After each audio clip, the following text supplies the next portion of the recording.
নির্বাচনে 15 বছর যাবৎ আমরা কোনো ভোট দিতে পারি নাই। আমরা অধিক আগ্রহে ভোট দেওয়ার জন্য একটা গণতান্ত্রিক পন্থায় এই দেশকে নেওয়ার জন্য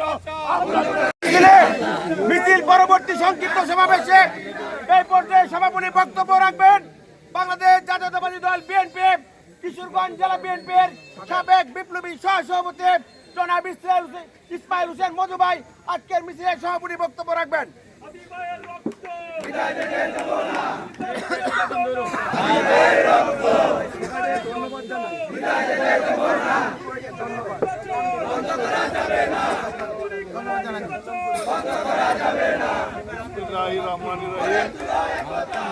কেন্দ্রীয় বিএনপি কর্তৃক ঘোষিত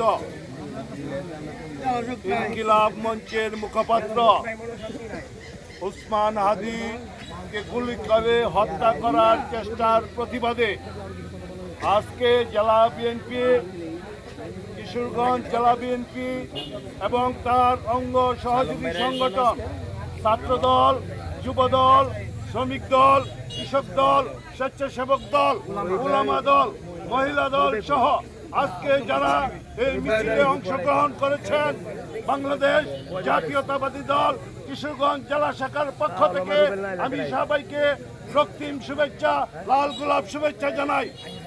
সংগ্রামী বন্ধুরা আমার, আপনারা নিশ্চয়ই অবগত আছেন এই ত্রয়োদশ জাতীয় সংসদ নির্বাচনকে বানচাল করার জন্য একটি কুচক্রী মহল যারা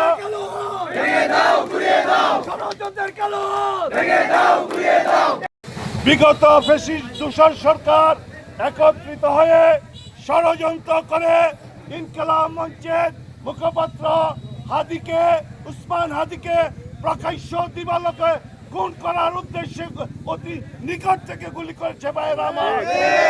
আমরা এই সকল ঘৃণ্য অপরাধমূলক কার্যকলাপ থেকে বিরত থাকার জন্য বিনীতভাবে অনুরোধ করছি। সামনে জাতীয় সংসদ নির্বাচন, এই নির্বাচনে 15 বছর যাবৎ আমরা কোনো ভোট দিতে পারি নাই।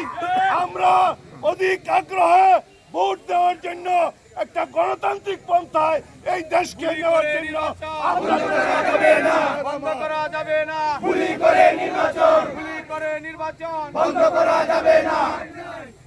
ভাইরা আমার, আমি আর বক্তব্য দীর্ঘায়িত করব না। আপনাদের কাছে একটা অনুরোধ, আজকে উলামা দলের সভাপতি এখানে আছেন, দেশনেত্রী বেগম খালেদা জিয়া অসুস্থ, ওনার সুস্থতা কামনায় এবং ওসমান হাদির সুস্থতা কামনায় দোয়া হবে। দোয়ার মাধ্যমে আজকে এই সমাবেশ সমাপ্তি ঘোষণা করা হবে। আসসালামু আলাইকুম। যারা অঙ্গ